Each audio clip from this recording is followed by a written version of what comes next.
welcome everyone. We're going into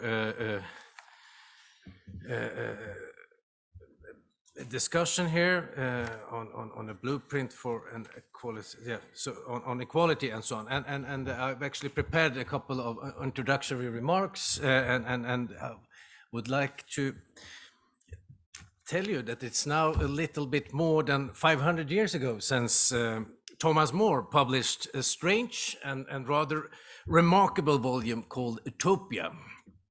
And it was actually published not far away from here in Leuven.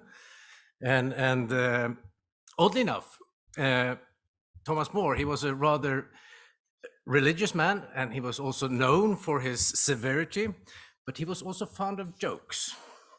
And the title of his very famous book is actually a tease. The word utopia didn't exist. Did he mean eutopia, the good place? And I'm looking at Nicola now because you can probably help me with the pronunciation, but utopia, the good place. Or did he mean utopia, no place at all? And he added to the play with words by giving the narrator, Raphael Hytolodei, which translates from Greek as speaker of nonsense, and no connection to me in that way. And a number of plenaries in this conference so far have discussed the roads of inequality, how to measure inequality, and I guess you also discussed how not to measure it. And there's also been, as I understand, a number of sessions that have discussed the consequences of inequality, both on society and work life, but also for workers and families. And this plenary, however, is somewhat different because we will discuss how things ought to be. What is an equal society? What is the utopia of inequality?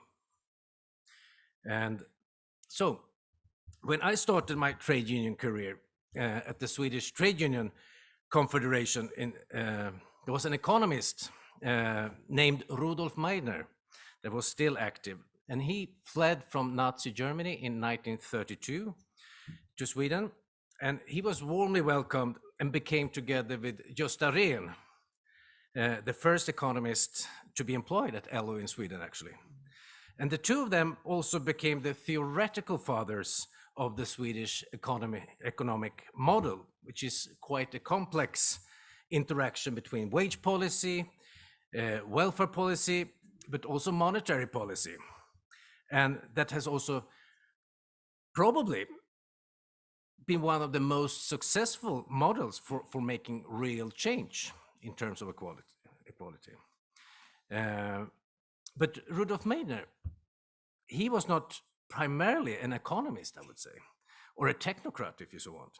He was most of all an utopian, because he firmly believed that no person should have twice as high salary as anyone else.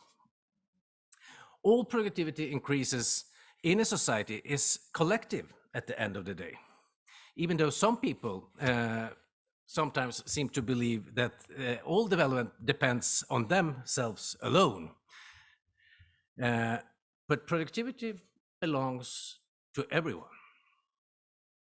And politics cannot do without images of how things ought to be. Utopia is one of the most important ways of emotionally engaging with people, I would say. And politics cannot turn away from appealing to people. Politics cannot work without the utopian spirit. And hope gets lost when politics get dry. Politics need to give a sense of possibility. It is a way of thinking that reminds us that this world might be different. And that hope needs to be expressed. My name is Claes-Mikael Stahl. I'm the Deputy General Secretary of the ETUC, and I will share this meeting today. And I hope that we'll get good discussions with some utopian ingredients. Are you sure? Good. And as the presentation of this plenary says, that we will embark onto a more normative quest of imagining and defining a more equal society. But I also hope that we'll get a discussion that touch upon the institutions that can deliver an equal society. Do we need to reform our democratic institutions and make better outcomes? And how can trade unions, probably I would say, the most important actors for equality, be strengthened? Yeah, and most likely, I hope so at least, we will also touch upon the Thomas More's play with words, the tension between eutopia, the good place, and utopia, no place at all.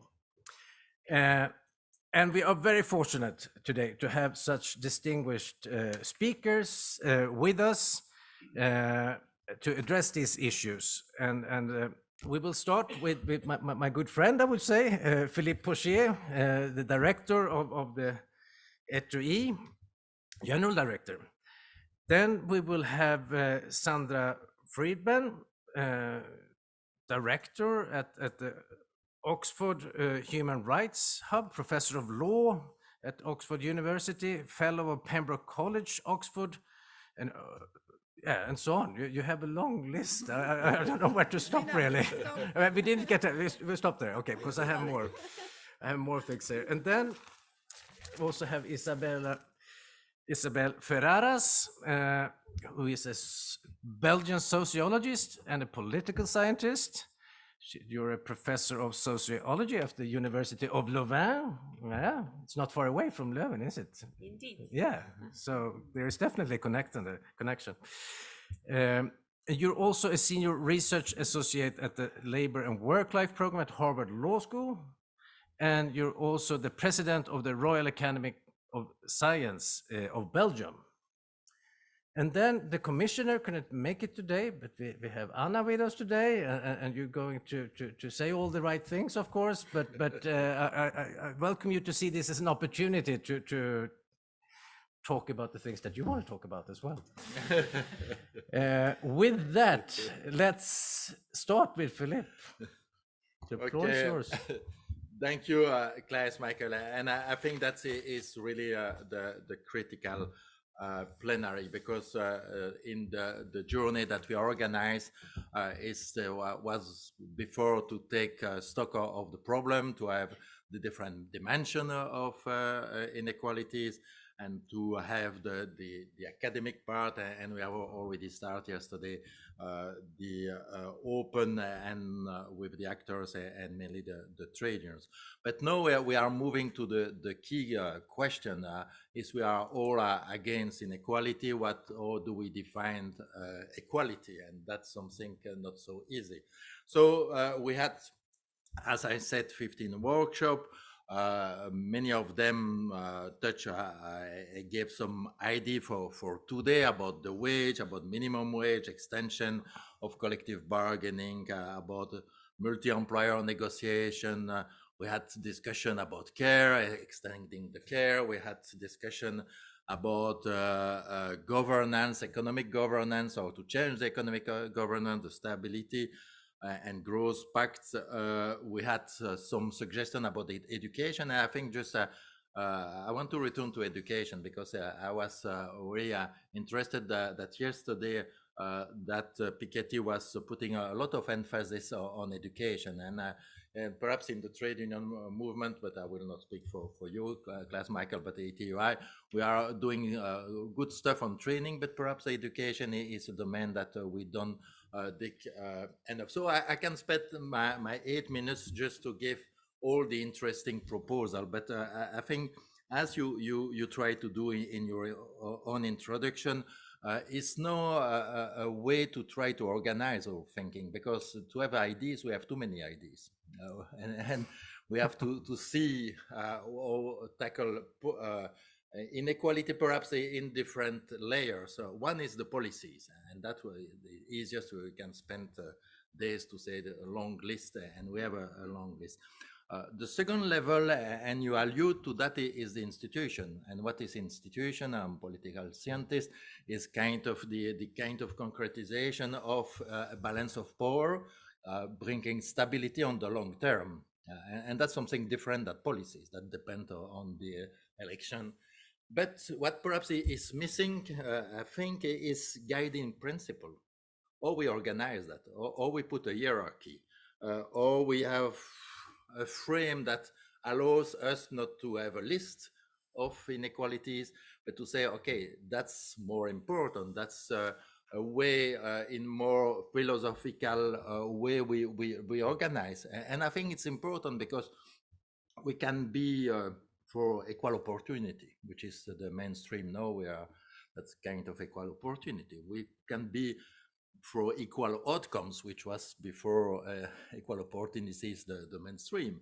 We can be for real equality, and we have Sen and a lot of philosophers around that.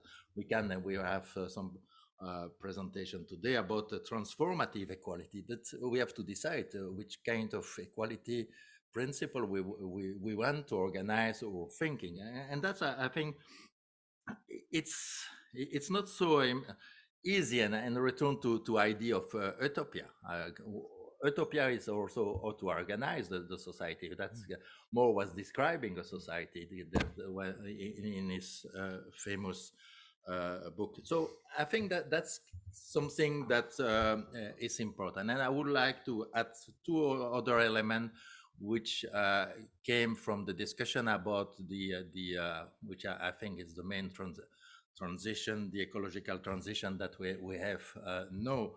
The first one is how we think the instrument, because the institutions are not the same that instrument. We have instrument, taxation, welfare state, labor market. So how we link guiding principle with the instrument. And last, but that will be also for the last session, and I finish with that, or we don't try to avoid the question of power, because if we speak about the poor, I think it's always much more interesting to speak about the rich. Because speaking about the poor, you avoid to speak about the rich, and not speaking about the rich, you don't speak about power, and you don't see how you have a transformation without conflict. And that's a really complex question. So I put on the plate some stuff that we cannot resolve today, but it's the path, I think, that we have together to do. And I'm sure that that session will be a very important moment for ETUC, ETUI, and everyone. Thank you.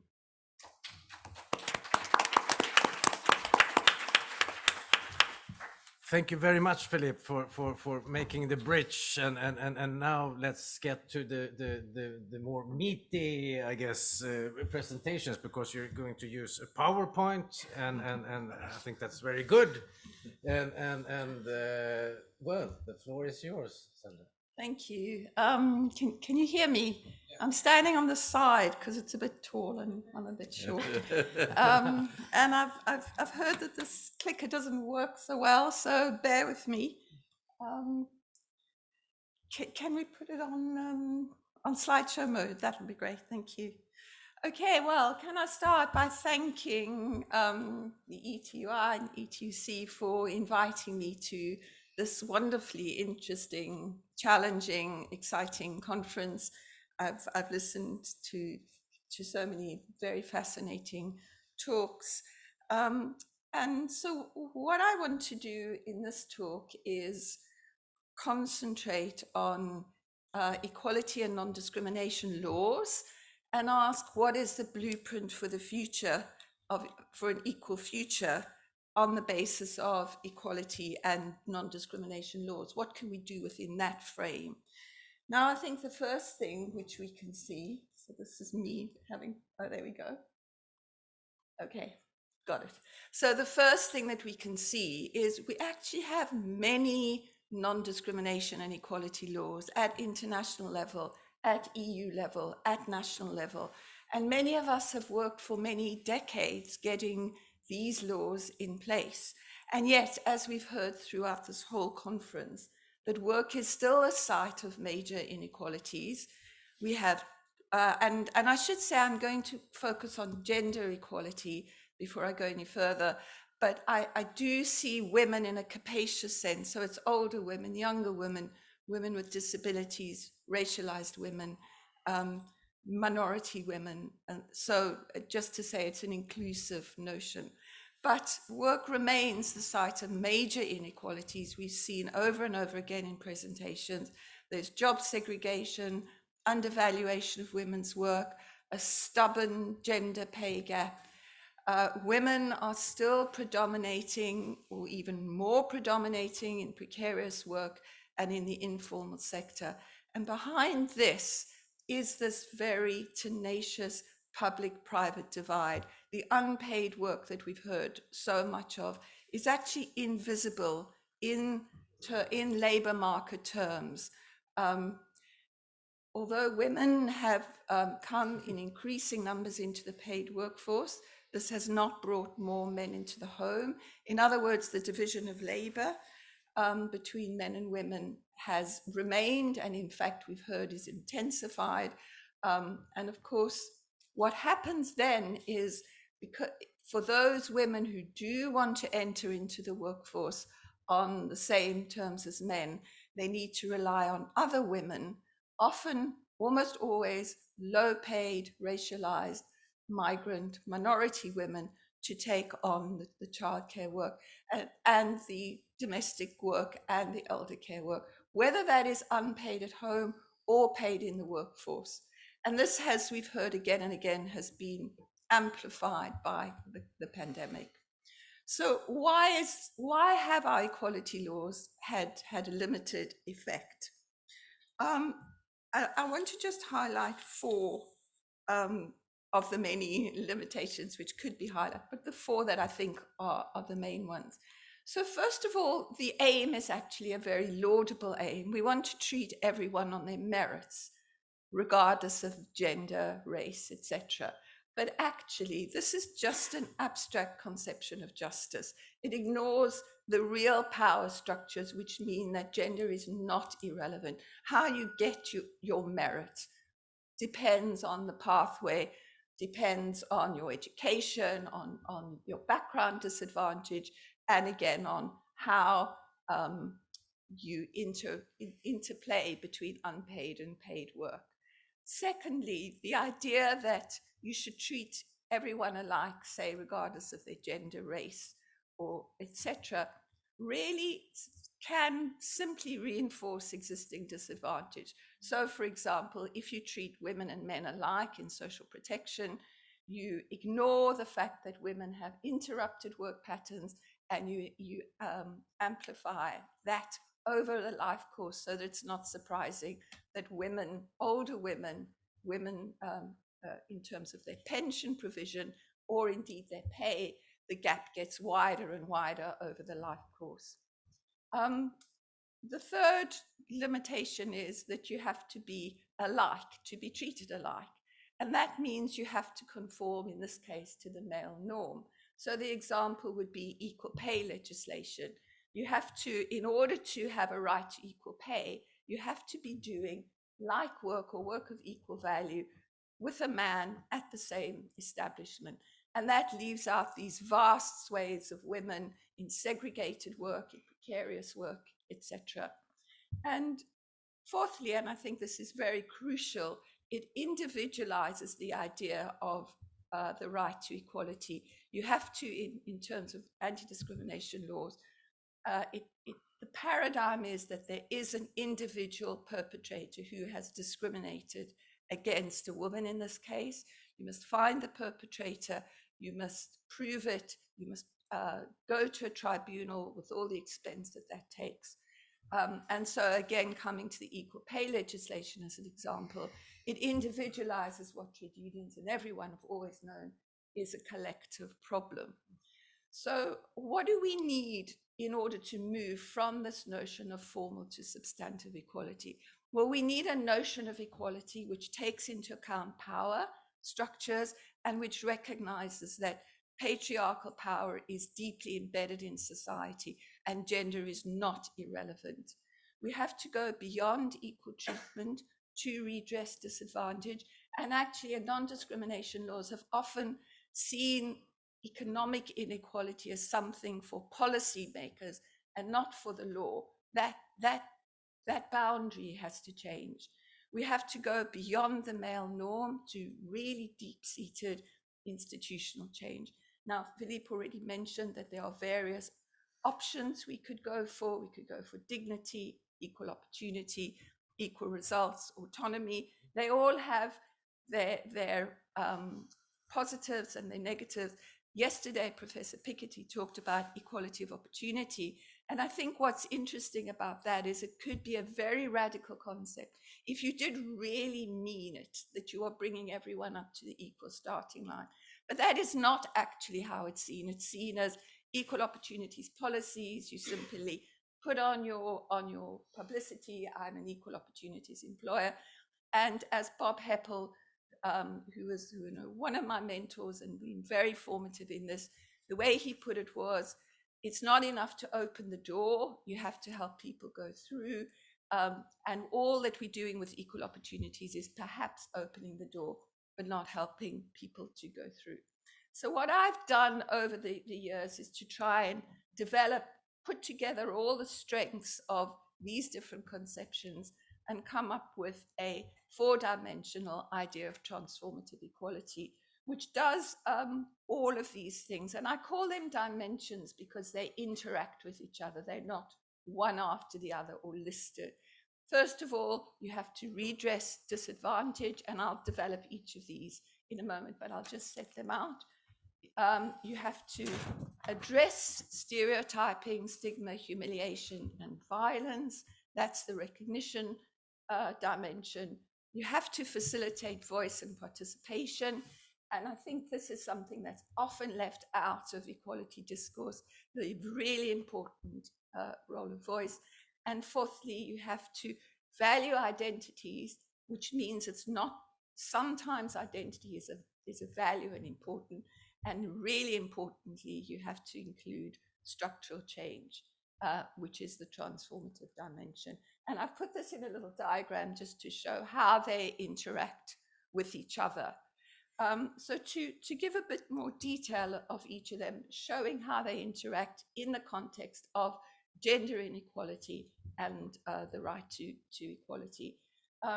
If we think about redressing disadvantage, which is the redistributive dimension, the important thing is that it's asymmetric. We look at the group which is subjected to the disadvantage.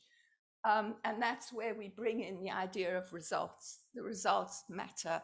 You have to take into account gender, where gender has contributed to disadvantage.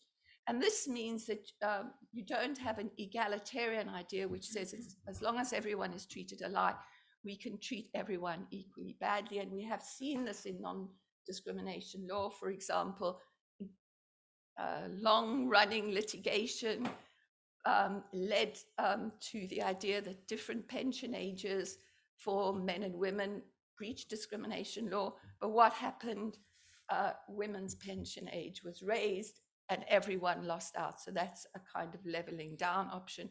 We see in equal pay that very often equal pay for equal value leads not to women only reaching men's pay, but men also being held still or even reduced. And that should not happen in a substantive equality idea.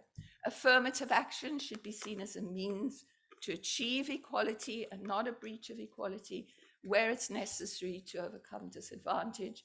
And importantly, this notion of redistribution, it's not only about raising the level like minimum wages, it's also about thinking about the top and redistributing both to reduce inequality. Now, the second dimension interacts very strongly in the case of women with the first one.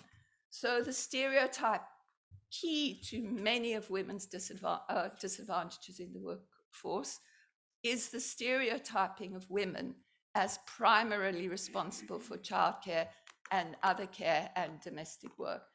And that we've seen women do far more hours unpaid work than men.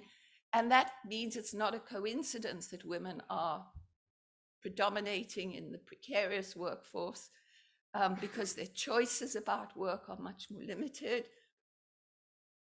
But also, when that work is done paid in the workforce, it's undervalued. on the assumption that it can be done free at home. And that means, and this is what underlies often the gender pay gap and job segregation.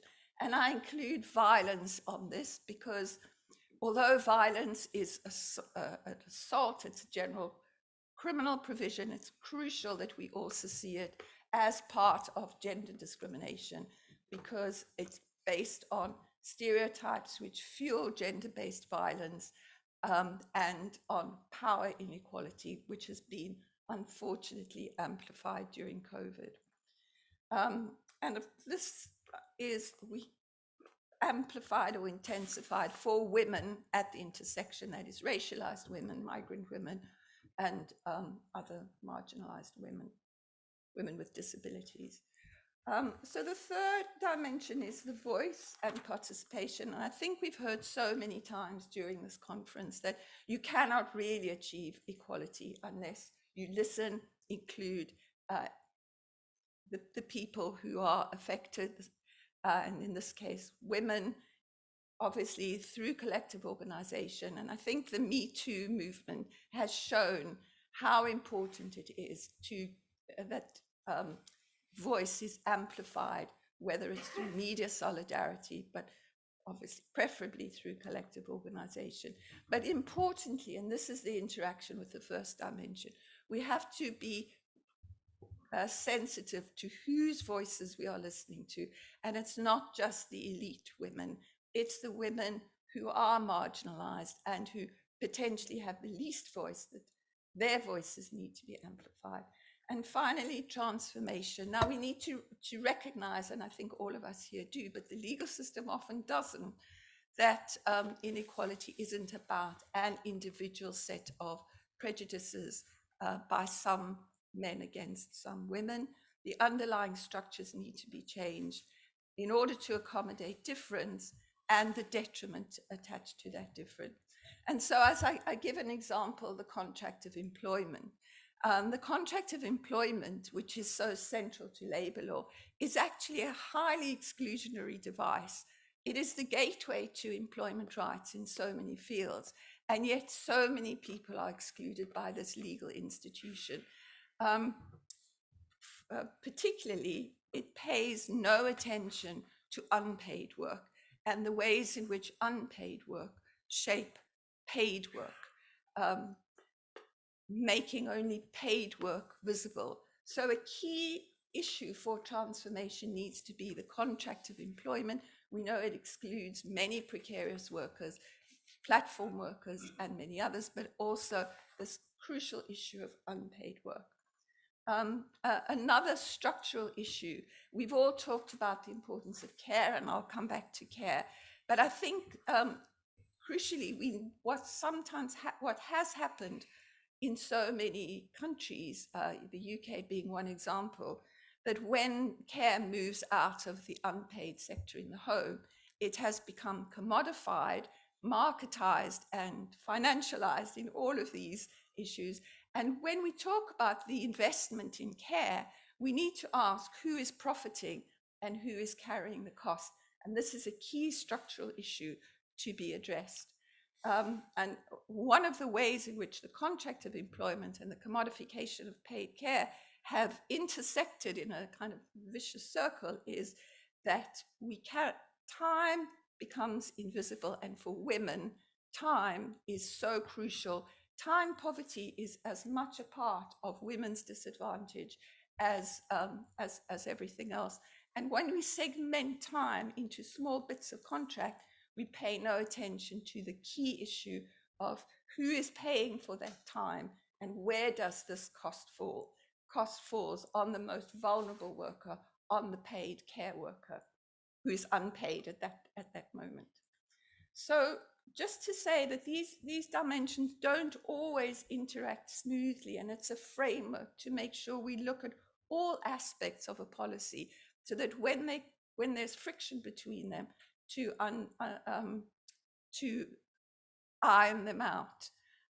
So a clear example is where prejudice or misrecognition causes disadvantage is the need for equal pay for work of equal value. So value is a really important step forward in equal pay, but it doesn't go far enough because it doesn't look at disproportionate value, and I'll come back to that.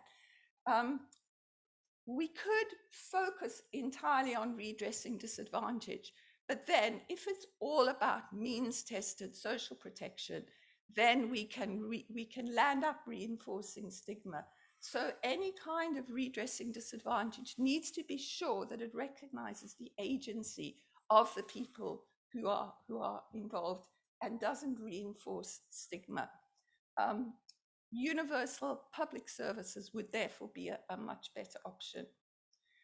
You could, again, redress disadvantage, but perpetuate structural inequality. So those of us who worked for a very long time to get pregnancy protection and maternity rights protection, which has been relatively successful, didn't realize that in the end it might actually cement and perpetuate the idea that it's women who are responsible.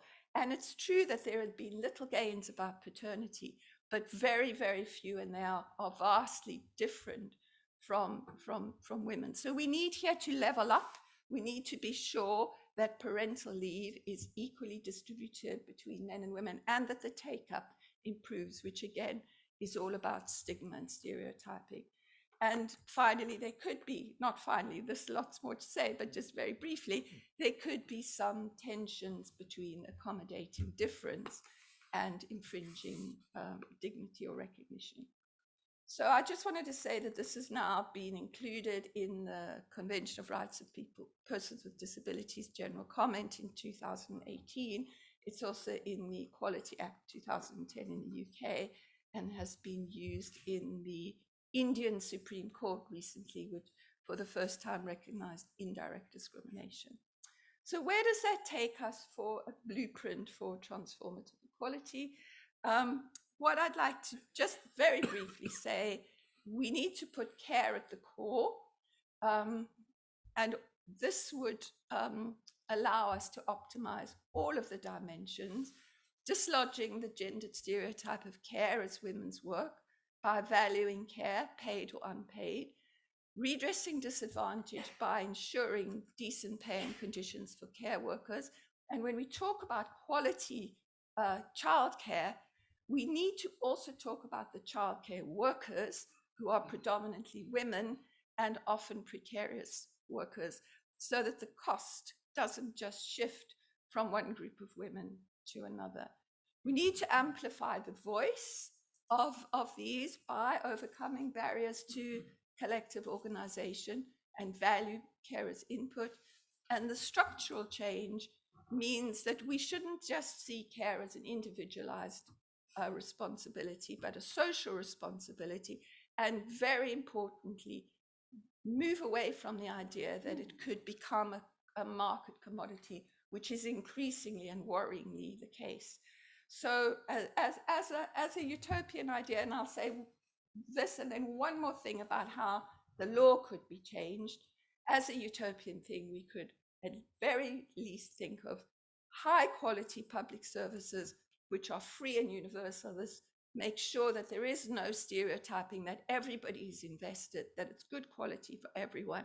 And I should also, Philippe having mentioned education, bring in the real importance of early childhood education, so that it's not just about care as taking children away so that women can go into the paid workforce.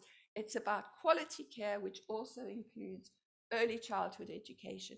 And this is a key to breaking intergenerational transmission of disadvantage. And we've heard that it's also smart economics. Care is green. It adds to GDP. We heard that in the previous session. It reduces inequalities.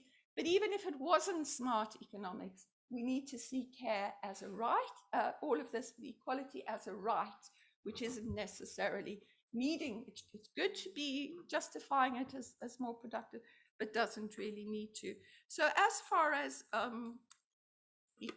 equality laws go, what does this mean? It means, first of all, We need to strengthen proactive equality laws. Every time a government or anyone makes a policy, they have to check it against these 4 dimensions. But this is where trade unions could play a really important role, because these proactive duties have often been very top-down, based on bureaucracy. And if trade unions could seize the opportunity of ensuring that there are gender impact assessments, that governments must not just pay attention to inequality, but must take steps to reduce them in a proactive way. We should not regard affirmative action as unlawful, but as an essential way of achieving equality. We should make space in equality laws for intersectionality. At the moment, it's very difficult. And this should also include socioeconomic disadvantage or poverty as a ground for equality. And as far as equal pay goes, it needs to be taken out, or as well as an individual claim, it needs to be seen as a collective claim, which trade unions can advance for all women. And importantly, on the other side, we need to pierce the corporate veil so that we can tell who it is that's really responsible. For example, in the care chain, who are the companies that are commodifying and financializing care? And those are the companies who need to be responsible. So that's my utopia. Whether we reach it or not, at least we can try. Paths are made by walking, as I always say. Thank you very much.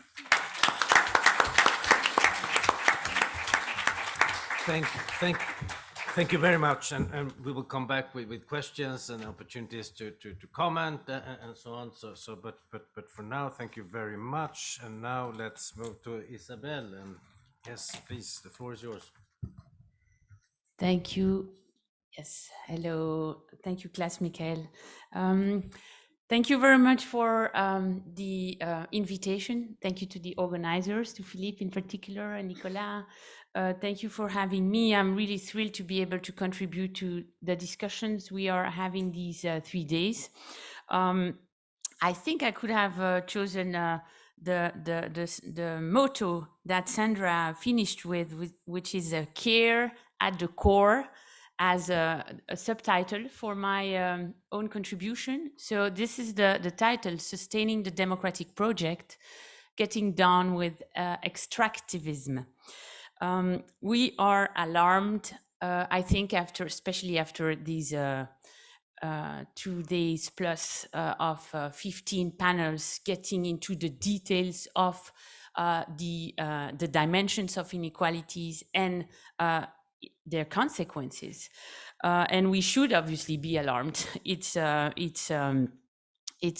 rightly the right position. Now, I'm going to address a more positive, if you want, question, which is actually this set of 3 questions that have been asked by the organizers to address. How does the problem of inequality relate to the question of democracy?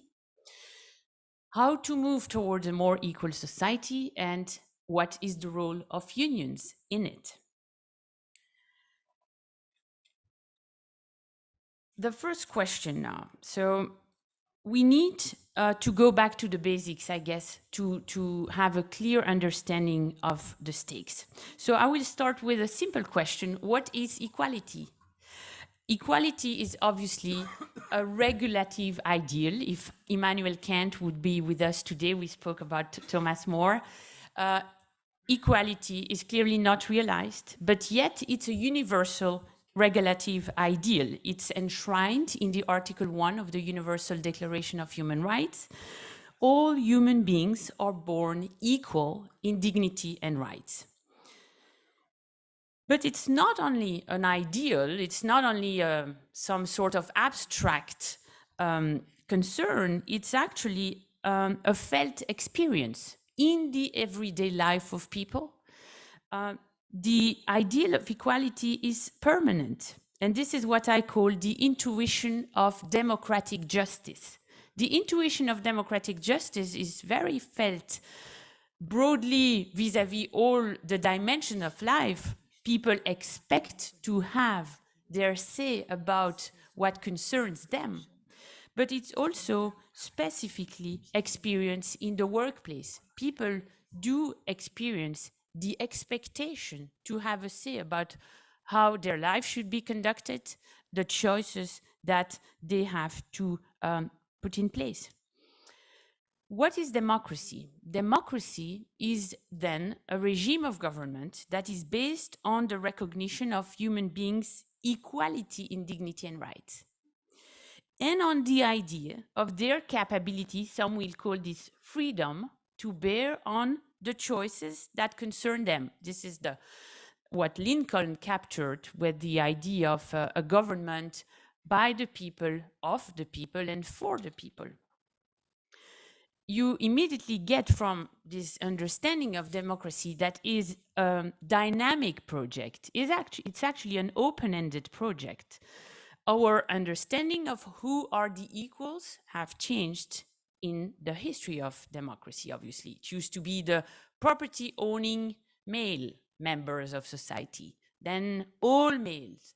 Then only this past century, women were recognized as equals. It took a long time for slaves to be recognized as free citizens. And today, we could consider that undocumented workers, for instance, should be included as citizens in our democratic societies, or maybe workers in the workplace. So it makes sense, the democratic project makes sense only if we consider the need for deepening and expanding democracy. This is an expression that I take from Eric Olin Wright.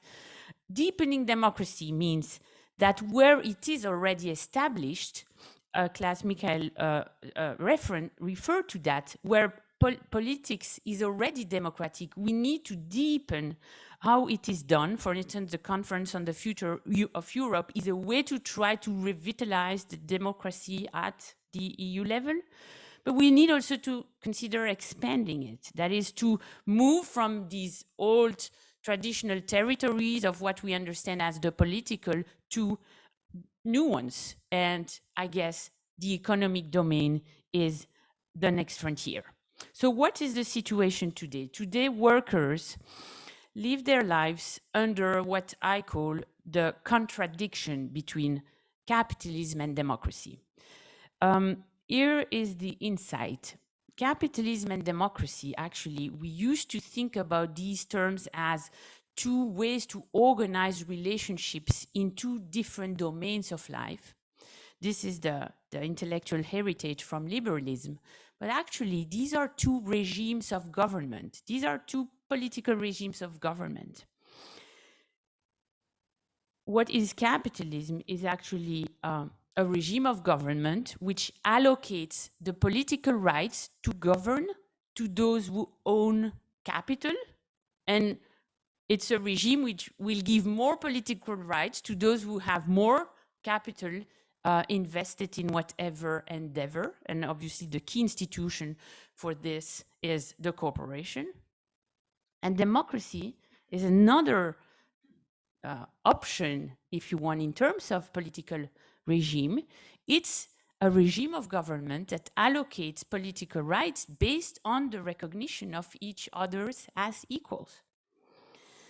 As I said, workers live their lives under this intense contradiction, actually. They are citizens out of the workplace, but in the workplace, they are considered subordinated. They experience the fact that they don't have political rights to bear on the decisions that concern them. Every day, they invest their life, and this is why I think we should speak about labor investors when we refer to workers, because they really are the investors in this economy. They are the ones who invest their body, their mental health, their physical health, obviously, as we've seen in the pandemic, to make the firm operate. So they invest their whole self in the work, and yet they do not have a say. In the context of a capitalist economy, workers are governed by the rules and decisions of the capital owners organized via the corporation. And this is what I think, and this is what I call actually economic despotism. If you take the lenses of political theory to look at this situation, you actually see despotism with economic clothes. And we've faced this situation in history, obviously. Property owners enjoying political rights, you should just think of the House of Lords in England, for instance. Would we accept such an inequality of political rights in our political sphere today? Obviously not. And the consequence of accepting it in the economic domain are actually dire. So today, what we see is clearly the destruction of our soul planet. Decisions of firm clearly do not meet our collective needs. Other consequence, the extractivism vis-à-vis workers, loss of motivation, burnout, lack of innovation at the firm level to the great resignation, and the democratic collapse. So now we see citizens see these firms transnationalized, financialized, are becoming more powerful than states, and citizens are clearly getting anxious and look for strong populist leaders to protect them. Why is it so? Well, this should not come as a surprise. This is actually by design. It is made such by design. It is the design of the corporation, which is made as a mechanism design, as say my fellow economists, made to care for the return on investment for the soul who are considered investors, which are the capital investors. And so by design, capital owners extract through the vehicle of the corporation values from workers. We've seen that extensively with Thomas Piketty yesterday, from the planet with Kate Raworth, and from our democratic states. And I think yesterday Marie-Hélène Ska was very eloquent about that. So how to move towards a more equal society? I think it's really fundamental to address the root cause of this inequality. It's fundamental to understand that it's a political rights issue. It is the consequence of an unequal distribution of political rights, power, in the economy. And as in one word, I think we could call this extractivism. So it's a regime of government where a property owning minority govern in a way that benefits itself, that could benefit entirely, fully, first and foremost, mainly, mostly. I mean, there are some different levels of benefit here, but clearly this is the picture. So how to get done with extractivism? We really have to consider the ways to get away from this situation. I'm going to review quickly 3 ways, 3 dimensions: vis-à-vis the workers, vis-à-vis the fellow citizens of the world, and vis-à-vis the planet. Let me go into more details. Vis-à-vis the workers, it's clear that this political inequality has to be addressed at the root of the central institution of this imbalance of power, which is the corporation. It's time to enfranchise workers, to give them the political rights they deserve. And here is a quote from the op-ed that turned manifesto that we published during the first lockdown at the beginning of the COVID pandemic with thousands of scholars. Issues such as the choice of a CEO, setting major strategy, profit distributions are too important to be left to shareholders alone. A personal investment of labor that is of one's mind and body, one's health, one's very life ought to come with the collective right to validate or veto the decisions. So this is the threshold of democratization. The collective right, the claim for workers, that workers should have the collective right to validate or veto the decisions of the firm, is considered, if you look at the history of democracy, as the threshold of democracy. It's basically getting the consent of the governed. And obviously, in a democratic society, it's just fitting. And actually, it's exactly the intuition at the heart of the true Montan Mitbestimmung enacted on one specific case in Germany after World War II, about the choice of the Director of Labor Relations. The choice of the Director of Labor Relations in Montan Mitbestimmung is the choice of the workers' representative considered as a college of voters, and they have to express themselves at the majority. So they have this veto power. And the veto power is the way you ensure there is a true power for workers collectively. At the EU level, actually, we already have such an institution that could play such a role. It's the European Works Council. We could very much imagine that European Works Council should also give their majority on all the decisions that at a group level the firm is taking. And it's actually a transition path toward a fully democratized firm where worker would not only govern, but would own the firm. I'm not going to enter into details, but speaking under the Meidner spirit here, I wanted to mention that. So getting done with extractivism at vis-a-vis fellow citizens in general. Here, the core pathway, and Sandra really also spoke to that, is to take human rights seriously as fundamental rights and enact them through public provision. Obviously, the right to education, the right to health, this should not be commodified. One right which has been really away from our mind in Europe has been the right to work for all and the dignity it brings. It's the Article 23 of the Universal Declaration of Human Rights. We have accommodated ourselves to massive unemployment. And especially in these times of high inflation, actually, this proposition should be scrutinized again, as Pavlina Cherneva, the lead author on this proposition, identifies this as a macroeconomic stabilizer that is crucial to ensure the stability of the economy. A job guarantee could be enacted by the state or by the European level and should be actually as part of the transition and locally administrated to build all the job positions that need to be to ensure we create the jobs that the market will not create to take care of the planet.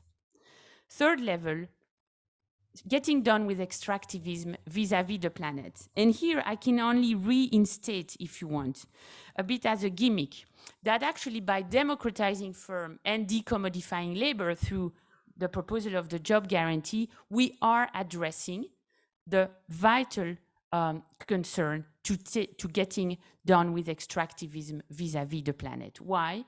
First, because if we can project ourselves in a society where firms will not be governed towards the interest of capital owners, but become democratized, then it's very clear that their relationship with states will be much more beneficial. Because obviously workers as citizens will be able not to fight against the state as economic powers today do, but will behave totally differently vis-a-vis states.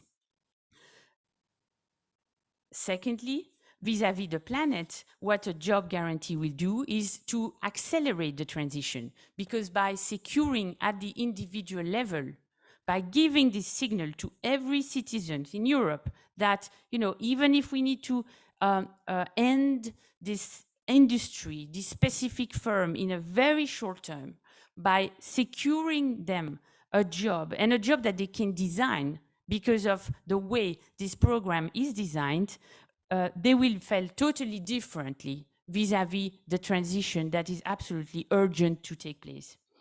And as also a major benefit, it will create the millions of jobs, if we envision this at the global level, that are needed to be created to take care of the planet, and that no consumer or no market will pay for.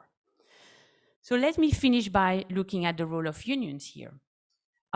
What is the role of unions? Well, obviously, in my understanding, the role of union is absolutely central. Leadership obviously is needed in this dramatic era. Unions obviously have a historic role in democratizing first the political field and the economic field. They are the legitimate actors of workers' representations.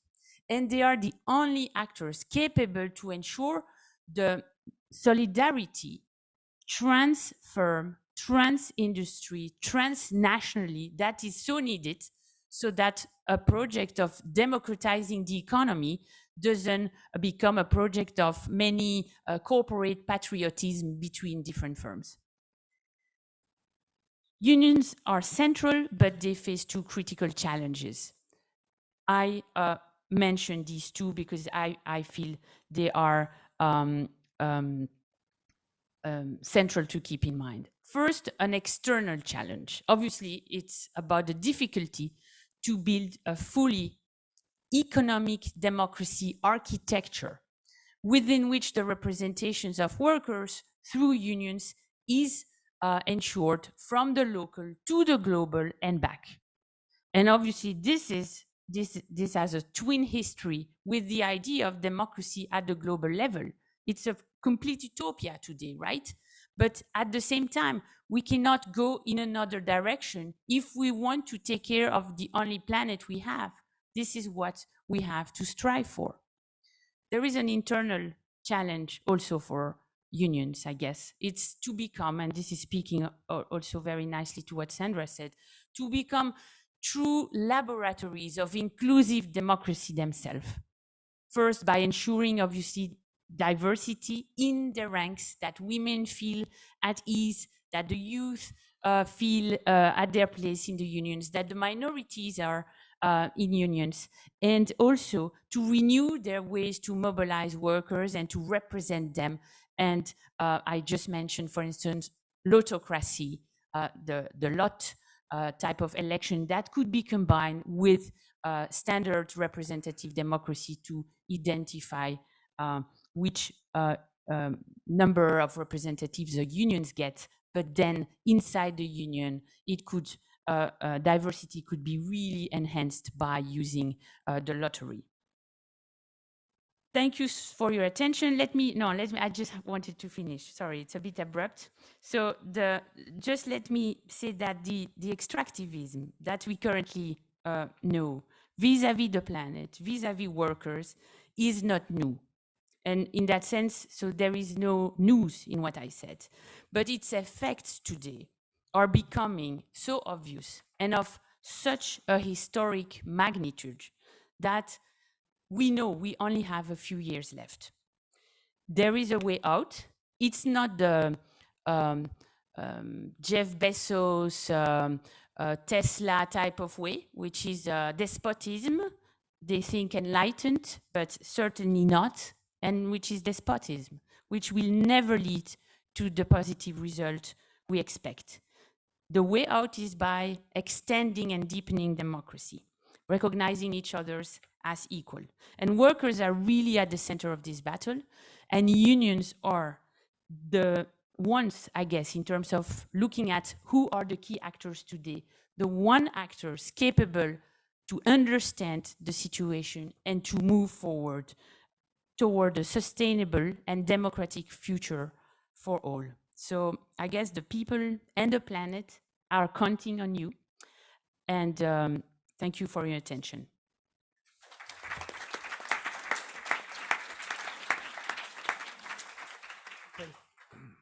Thank you. Thank you very much, Isabel, for that presentation. Now let's move on to Anna. You're replacing the commissioner here today, and I'm going to let you introduce yourself and you take it from there. The floor is yours. Thank you very much. And as you said, the commissioner was supposed to be here, and I apologize on his behalf for having to replace him and not being him here. Shouldn't be too sorry about that. Unfortunately, yes, everyone has its own merit, isn't it? No, but thank you for the invitation. In any case, to this conversation, which I think is extremely timely and relevant to feed into the discussions and the work of the European Commission.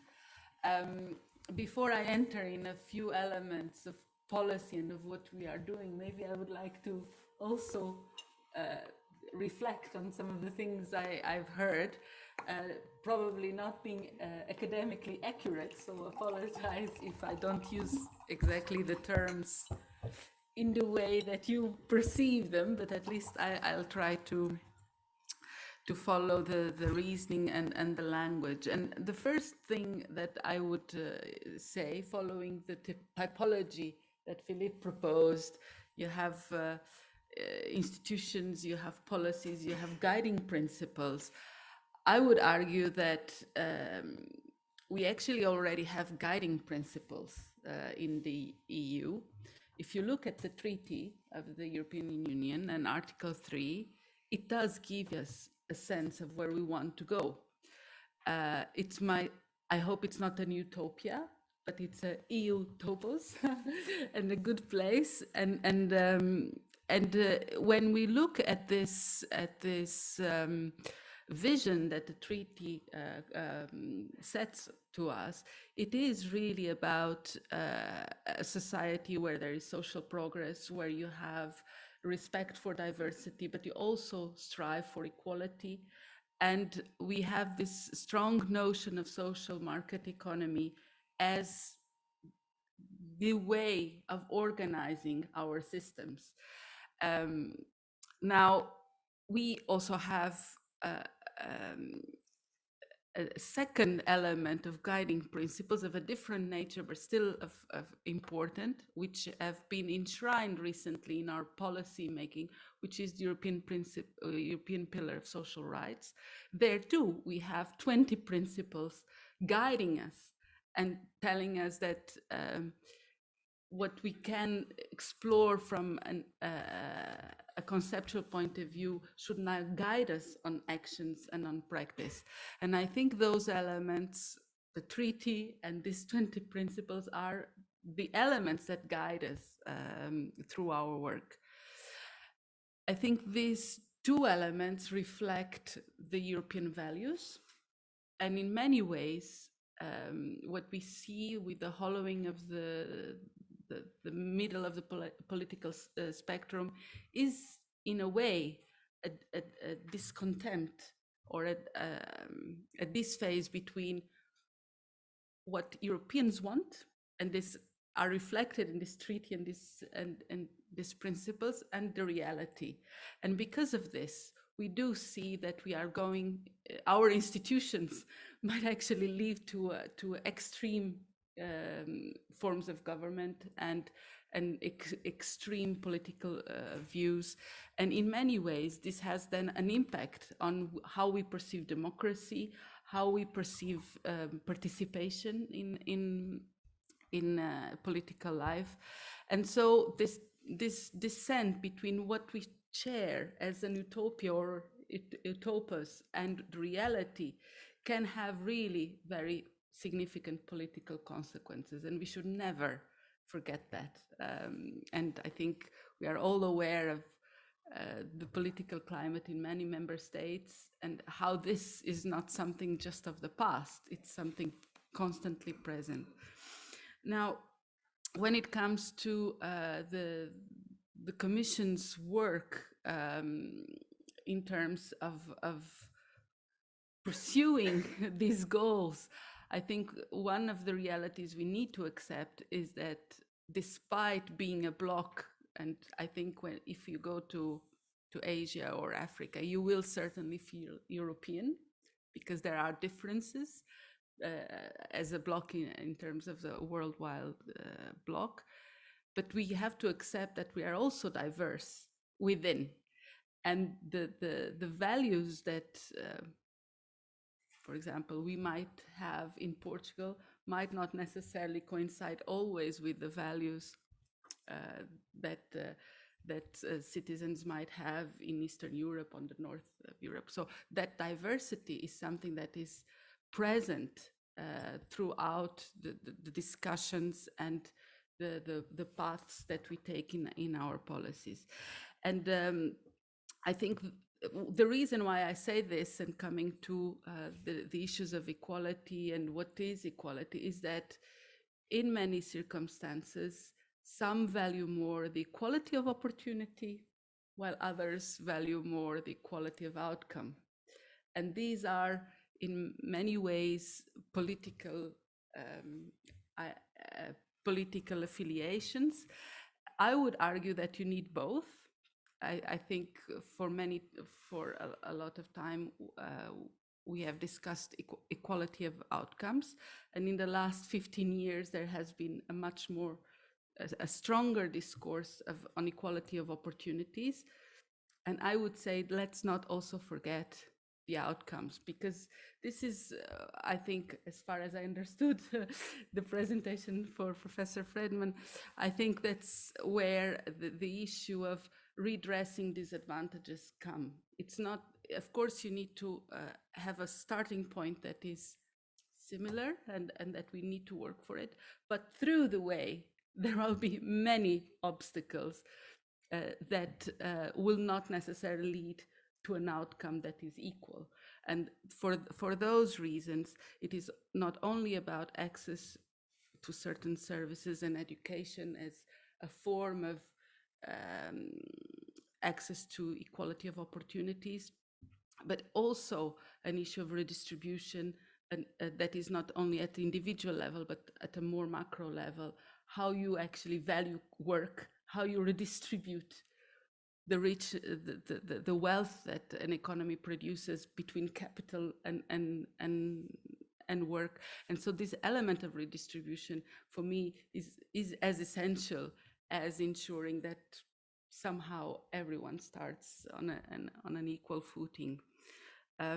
Now, in terms of the policies that we have conducted, and this commission has certainly put a strong emphasis in delivering the principles of the European social rights in terms of reality, or trying to implement some principles into concrete instruments. I would like to mention just a few. And I start with this notion of how we value work and the importance of valuing work differently and across the different activities of the economy and across different societal groups. And of course, one important initiative that we undertook was the proposal for the Directive on minimum wage. And there, obviously, it's a strong political signal that decent work, I mean, that the decent wages are necessary to have decent work and have a dignified life. Now, through the process of the discussion of minimum wages, I think we all came to a clear understanding that we should not see minimum wages as the utopia, because that would be a race to the bottom. It is more an element of ensuring at least a minimum basis for all and a way of redressing a disadvantage, but is in no way a means to lower standards. And because when looking for minimum wage protection or wage protection, there are different ways of pursuing this. Certainly, in the minimum wage directive, we wanted to give sufficient space to the process of collective bargaining as a means to actually achieving that protection and going beyond necessarily a minimum standard that the laws provide for. So that is for us an important initiative. A second initiative, and now being under discussion, is the Directive on Platform Work. Because this directive is about how we see the fair working conditions in a digital economy and in a digital labor market. So in many ways, it's not only about, politically, it's not only about digital labor platforms and how the work is being organized with digital labor platforms, but is a signal that whatever technology might bring in the future into the labor markets, there is the necessity to defend fair working conditions and defend what is today an acquis for European citizens. And in many ways, this directive is just a tip of the iceberg of what we are going to have to discuss in the future. Because the utilization of artificial intelligence, the utilization of online and virtual work will question again this issue of redistribution of work between capital and labor, and how the workers are part of the process of negotiation. So this is, I think, for us, just the beginning of a very long conversation around how we value work. And then, of course, I wanted to mention the European Care Strategy that will be presented in September, because there it is clearly in line with many things you have said on the importance of recognizing that there is work that goes unpaid, but it is work. And if we have actually made estimations of the economic value of that work, it is impressive. So for us, this recognizing that not all work goes paid, but it still needs to be valued, is of essence. And of course, the gender element in this initiative is going to be very strong, both related to the working conditions in the sector, but also to an element of emancipation and being able to then access to the labor market in many other sectors. Then I also wanted to mention issues around social protection and redistribution, because as you know, not everything happens in the labor market. There must be elements or policies that are provided by the state in order to redress disadvantages that we discussed. And one of the things that the Commission has proposed in 2019 was a recommendation on access to social protection for everyone, for all types of workers, because we do see that the way our welfare system is designed is intrinsically linked with the way the labor markets work. And very often many people fall into the cracks because they don't have the right type of contract. So there was an initiative there to ensure that everyone, regardless of their type of contract, has access to social protection. This has been proposed in the previous Commission.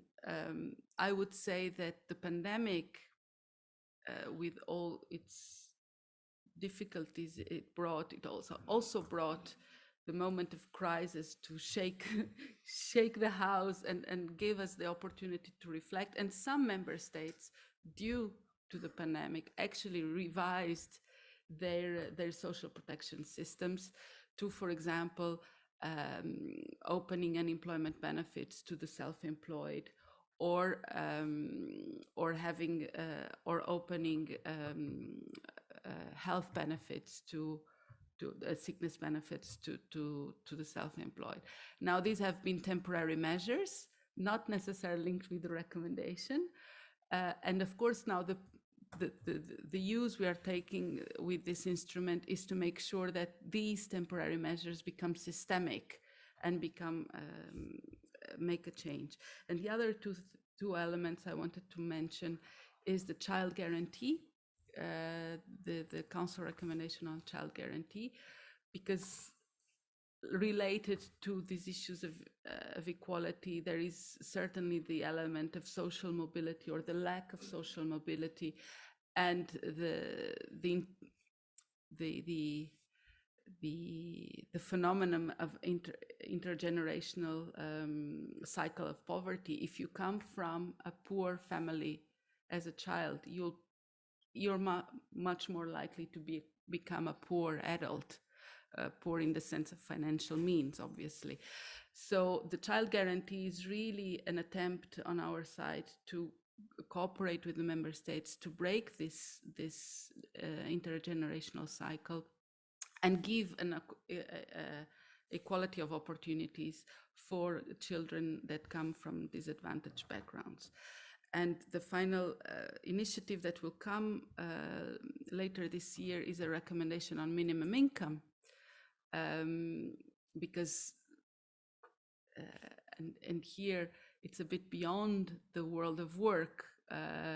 There are people who do not necessarily have the conditions to work, and it is important that also they receive protection and the means to have a decent life above the poverty line. So these are just some elements of what we are currently doing.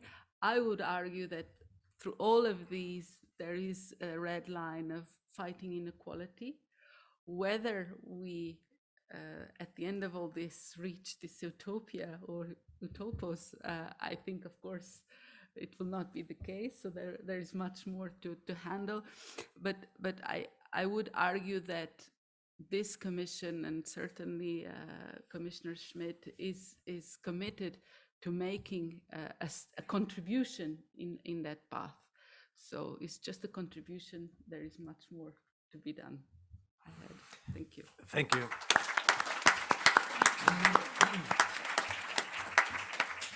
Yes, thank you very much, and thank you for making that difference also in reality as a commission. We are of course very much appreciating that work. So now we've had a couple of presentations, and well, personally I do have some reflections myself. One of them is something that I read not too long ago. I can't remember the name of the book now, but it said that we live our lives in the shadow of our childhood. So, and I think that's very true in so many ways. But it also says something about how we come to this world. We're born into this world differently. We have different genes, different, we are different from the very start. And we are also giving a very different environment to prosper in. And of course, I think, Sandra, you're very much into this when you talk about it's not enough with equal opportunity, and equal results is not enough either. So there is much more to it. And I think that's something we can come back to as well. Second reflection is not from Leuven, it's from another city in Flanders, Gel. I don't know if you've heard about that city, but it's the city where you have the patronage of so if for the mental unhealth saint comes from that city. She was actually killed in that city, and it was a radio show I listened to many years ago, and it was so interesting because it was called The Problem with the Solution.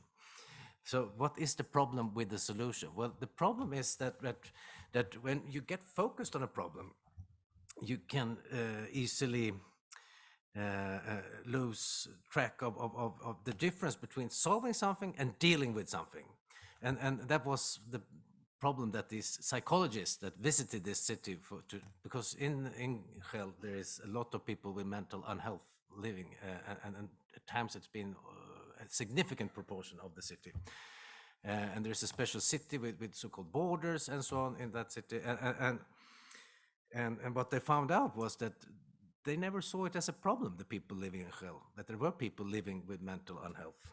In fact, they said that so the psychologists, they were thrown out and they said, you don't understand. The problem is that you want to solve the thing. You have to deal with something. Some things you have to live with. And that's my question now when we come to this. Is this something that is solvable at all? I mean, isn't this inequality? Hasn't been around since we started fires in caves and started to make hands on walls and painting things? What is solvable and what is something that we have to deal with? Talking about the utopia there. And that takes me back a little bit to where Philippe was starting. I think that's something. So now we're going to get very easy questions, because are there too many ideas around? And how do we grade these different forms of equalities? And if you would, and now the question to you, if you had to give one advice to trade unionists in Europe, at workplaces, but also at national level, but also at European level, what would that advice be? What to prioritize among all of these inequalities? Because there are many of them, of course. But what to prioritize? And should we start with Sandra, and then go to Isabel, then Anna, and Philip? Do you have something too? No. I have the conclusion of the conference. Yeah. You save that to the end. That's good. So let's yeah. It's very brief. And it's a very simple question, isn't it? So, having asked for a utopia and a blueprint, it's very hard to pull out exactly one. But I actually think if we just, at least on the side of improving the limitations of anti-discrimination laws and bringing trade unions much more into the center of rights for women, I think we need to see the idea of proactive duties to bring equal pay for not just for work of equal value, but for work of proportionate value, so that if you are you're not earning exactly the same or doing the same work or work of equal value, you can still insist, both at the level of the state and at the level of the employer, that steps should be taken to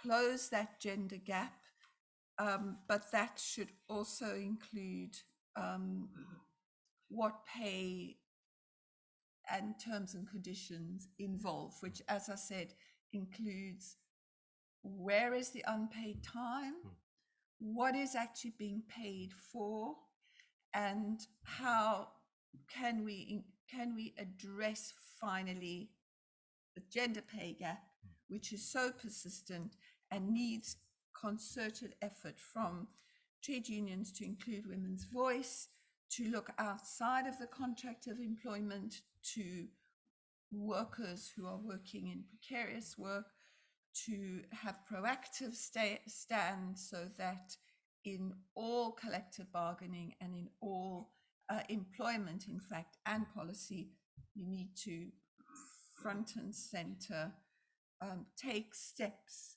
meaningful steps, towards closing the gender pay gap, which is the gender pay gap, not just equal pay for equal work. Women in segregated work, women in precarious work, and that is a big agenda. But I think if pay across that board, which is inclusive of pay for time, precarious work, job segregation, and at the center of it is valuing women's work, valuing care, and valuing all the things that go with that.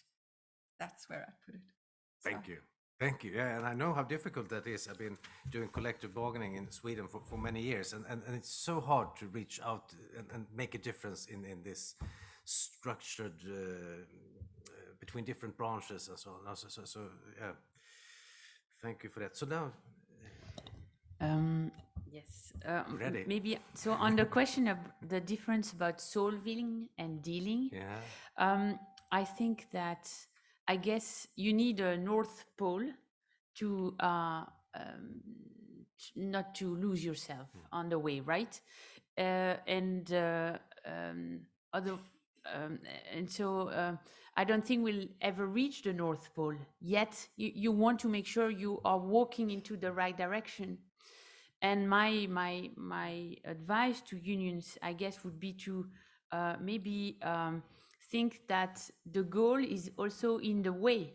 So it's the way you practice the project that you that drives you, will make this project much more real every day, just by your own capability to actually enact it. If unions become truly inclusive, they will become much more capable to defend women's rights. They will be more informed from within about all these intricacies of inequalities.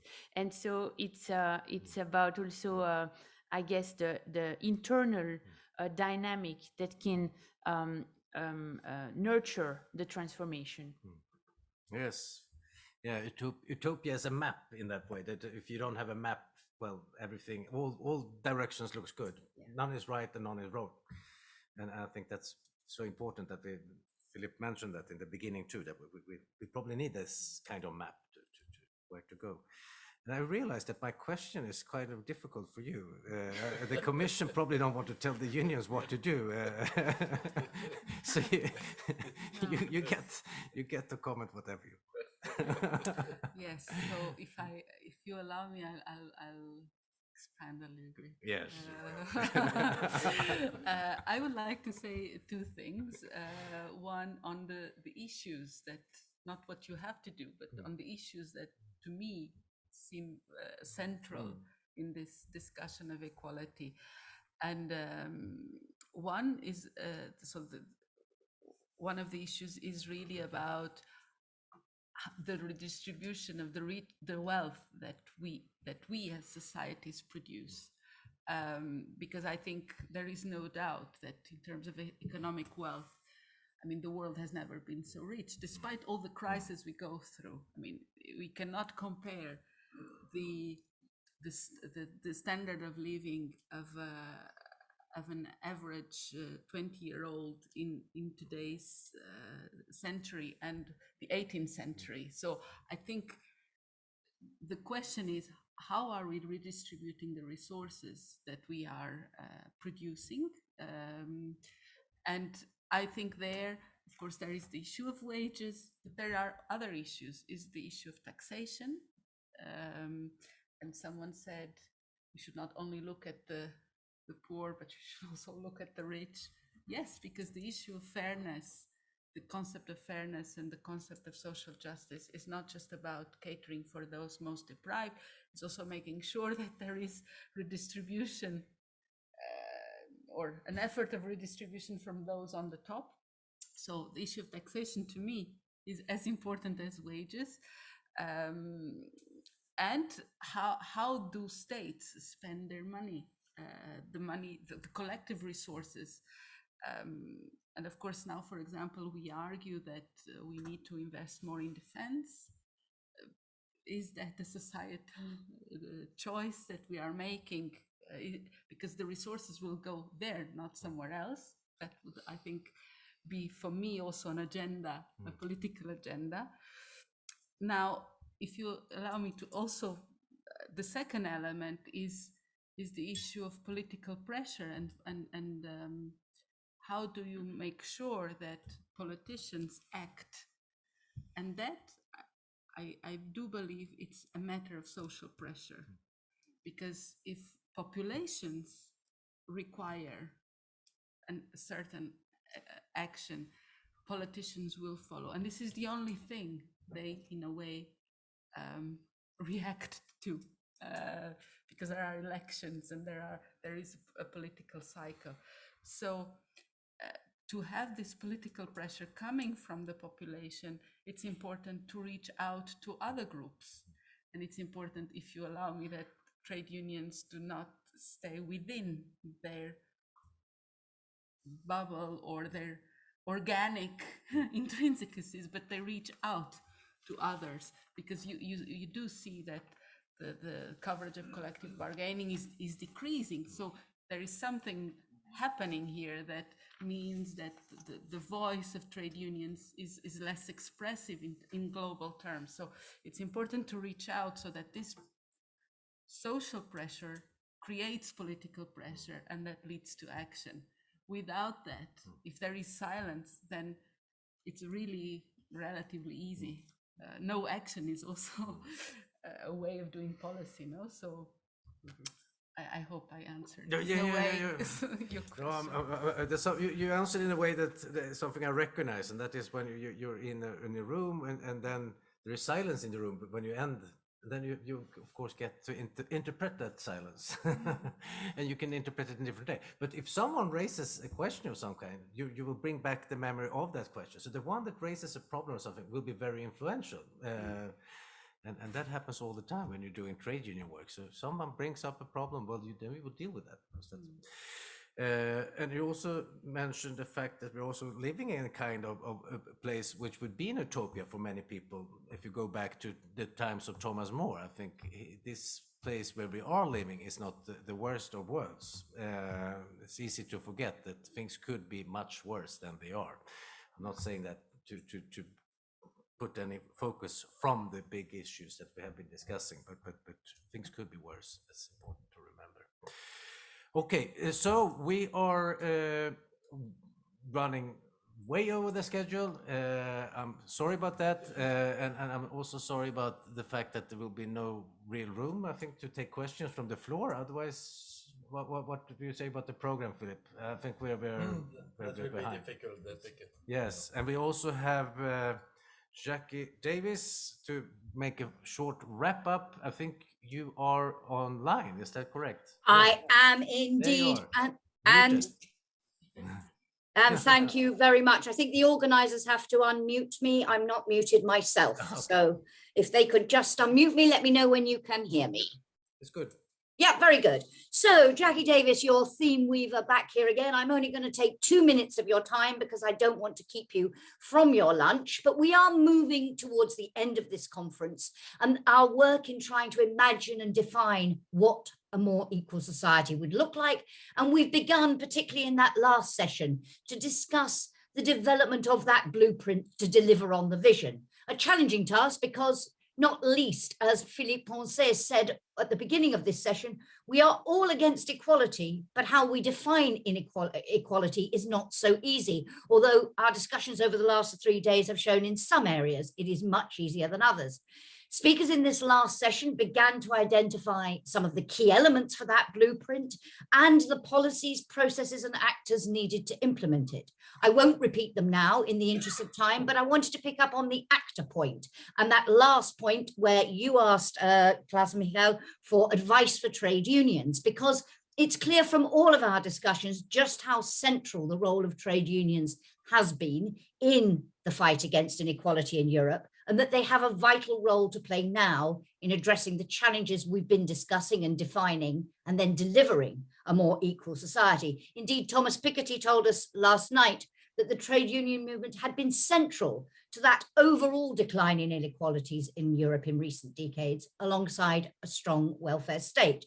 One of the messages that for me has come out most strongly from the last 3 days is the importance of amplifying workers' voices, redressing those power imbalances that you've all been talking about if we are to meet the equality challenge. And for democracy generally, and democracy in the workplace in particular, as underlined by Isabel Ferraras in this last session in her talk on what she called extractivism. And she spoke there about the historic role trade unions have played in democratizing both politics and the economy. But it's also clear trade unions face key challenges in continuing to play that role, not least because of the changing nature of the workplace and because of the decline in their influence on the political debate. We've heard references, of course, to some of the reasons for that, declining membership, but also because traditional allies, parties of the left, have in some cases begun to disengage from them. So the crucial question for our last panel this afternoon, which I will have the privilege of moderating, what can and should trade unions do to continue playing their role in the fight against equality? And what do others need to do to enable them to play that role? Will existing approaches, existing strategies be enough? Or will we need some innovative approaches? And if we do, what will they look like? That's what we're going to discuss in that panel, which will start in 50 minutes at 1:30 sharp. I do urge you to come back as quickly as you can from a short lunch break, because I know many of you have travel plans this afternoon, so we'll try to stick to time. So I look forward to seeing you in 50 minutes for that discussion on what can trade unions do. See you then.